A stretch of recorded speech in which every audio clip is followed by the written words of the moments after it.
हम लोगों को बताइए, पुलक सिटी का मैटर क्या हुआ है? पुलक सिटी का मैटर ऐसा है कि 45 एकड़ पे इन लोगों ने निहालपुर मंडी की जमीन पर कॉलोनी काटी थी,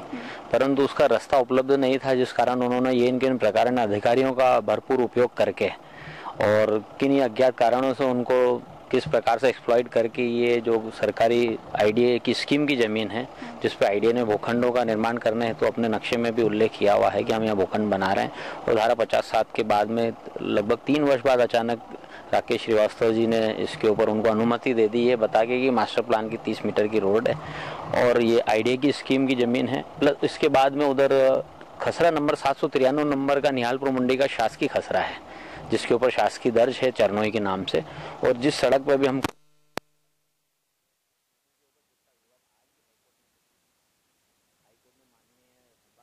उधर कलेक्टर और कॉम्पिटेंट अथॉरिटी भी पार्टी है और डीपी में इसका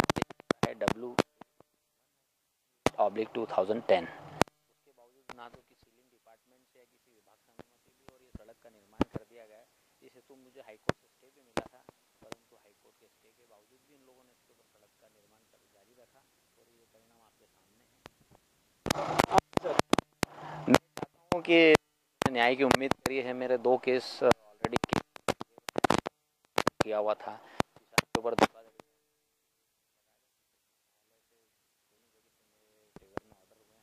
किसान के खिलाफ जांच के लिए भी उसको बोला गया है न्यायालय द्वारा। हाईकोर्ट से भी स्टे मिला हुआ है कि जो भी मैंने तथ्य उठाए थे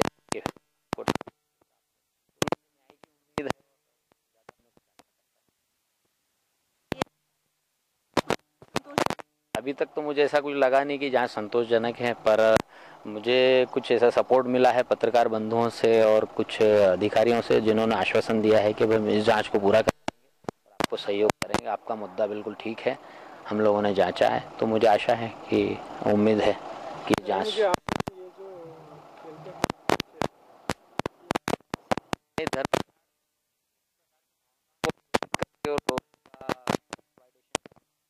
कतई मुझे भी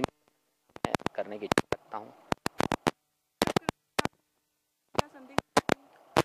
मुझे बिल्कुल लगती है, कारण यह है कि आईडीए जब किसी भी योजना को लागू करता है तो उसकी टाउन को दे दी जाती है, और जब भी कभी नक्शा स्वीकृत होता है उसके पहले टाउन एंड कंट्री उस जगह का नक्शा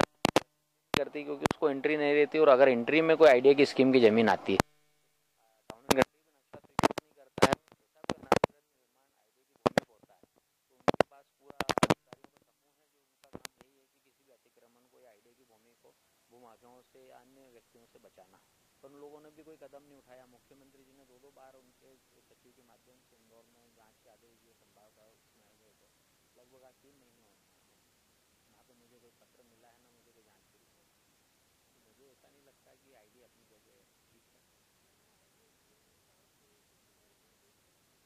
नहीं, मुझे नहीं लगा कि वो लोग कार्यवाही करने में इच्छुक थे। तो उन्होंने कलेक्टर महोदय को पत्र जरूर लिखा था, और उसके बाद उसका क्या हुआ, अधिग्रहण क्यों हटा या नहीं हटा, इसकी जानकारी मुझे अभी तक मालूम भी नहीं पड़ी। और अधिग्रहण हट जाता तो आपके सामने था। मेरा तो बस यही है कि कोर्ट में चूंकि मामला है, इसलिए मेरे को ज़्यादा कुछ गाइड देने का कोर्ट को तो अधिकार नहीं है, पर बस मेरी न्याय की आशा है कि जो मैंने करी है सड़क हटाने की और आईडी की भूमि को फ्री कराने की, ये जो शासकीय भूमि है जिसका मुद्दा अभी मेरे सामने आया है,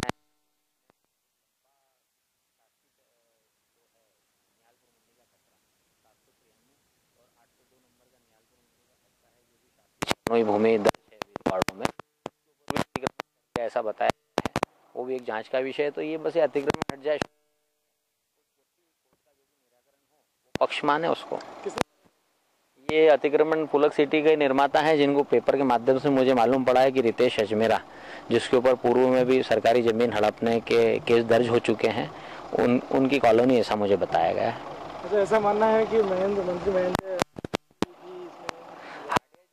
का ऐसा कहना है, मुझे लोकस्वामी के माध्यम से कोई समाचार पत्र के माध्यम से मालूम पड़ा है कि कोई पत्र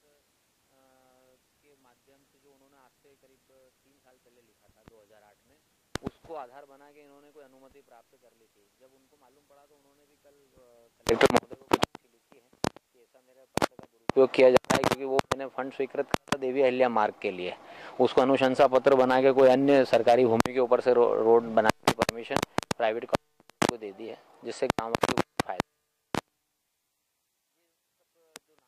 तो और का नाम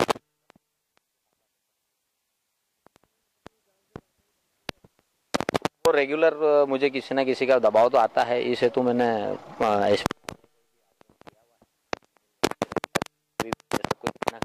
इतने बड़े जिनका काम सबसे छुपा नहीं है, पूर्व में भी इनके कई कॉलोनियों में डिस्प्यूटेड और घोटालों में नाम आ चुके हैं, ऐसा मुझे पता लगा है, जिसके प्रमाण है। में पूछना चाहेंगे कि एक तरफ अभी आपने बताया कि शिवराज सिंह चौहान ने 2 बार जांच के आदेश दिए, उसके बावजूद भी कुछ संतोषजनक किया नहीं। तो आपको लगता है कि किया जा रहा है, मतलब एक्चुअल में अब चूंकि अपन मुख्यमंत्री जी को अपन ने निवेदन जरूर किया था, उसके बाद उनके पत्र भी मिले, आश्वासन भी मिला था कि भाई हमारी जांच जारी है, आपको सूचित किया जाएगा, पर अभी तक मुझे निष्कर्ष कुछ नहीं दिखा। जबकि प्रदेश के मुखिया द्वारा अगर कोई जांच के आदेश दिए जाते हैं तो उनका अक्षरशः पालन करने का कर्तव्य होता है अधिकारियों का, कि करना चाहिए, पर अभी 3 महीने हुए तो मुझे थोड़ा सा संतोषजनक नहीं लगा मामला। तो आपकी आगे अगला कदम क्या होगा इस मामले में? अगला कदम तो अभी यही है कि अब जो कोर्ट के भरोसे हूँ मैं, कि जो भी न्यायालय करे। शिवराज सिंह चौहान भूमाफियाओं के खिलाफ चाहे कितने ही कठोर कदम उठाने की बात कह दें, मगर इस प्रकरण में उनकी कथनी और करनी में अंतर साफ नजर आता है। पूर्व कलेक्टर राकेश श्रीवास्तव ने इस सड़क के निर्माण के मुख्यमंत्री शिवराज सिंह चौहान भूमाफियाओं के खिलाफ चाहे कितने ही कड़े कदम उठाने की बात कह दें, लेकिन इस प्रकरण में उनकी कथनी और करनी में किया गया अंतर साफ नजर आता है। पूर्व कलेक्टर राकेश श्रीवास्तव ने इस सड़क बनाने की अनुमति ये कहकर दी थी कि इस सड़क का उपयोग ग्रामीणों द्वारा किया जाएगा, लेकिन आप देख सकते हैं कि इस सड़क के आसपास दूर से दूर तक कहीं भी ग्रामीणों का नामो निशान नजर तक नहीं आता। साफ जाहिर है कि भूमाफियाओं ने अपने स्वार्थों की रोटियां सेकने के लिए ग्रामीणों की जमीन तक को नहीं छोड़ा और यहाँ पर एक गंदा खेल खेला गया है। कैमरामैन गोपाल सकवार के साथ मैं शबनम खान, चैनल 1 इंदौर।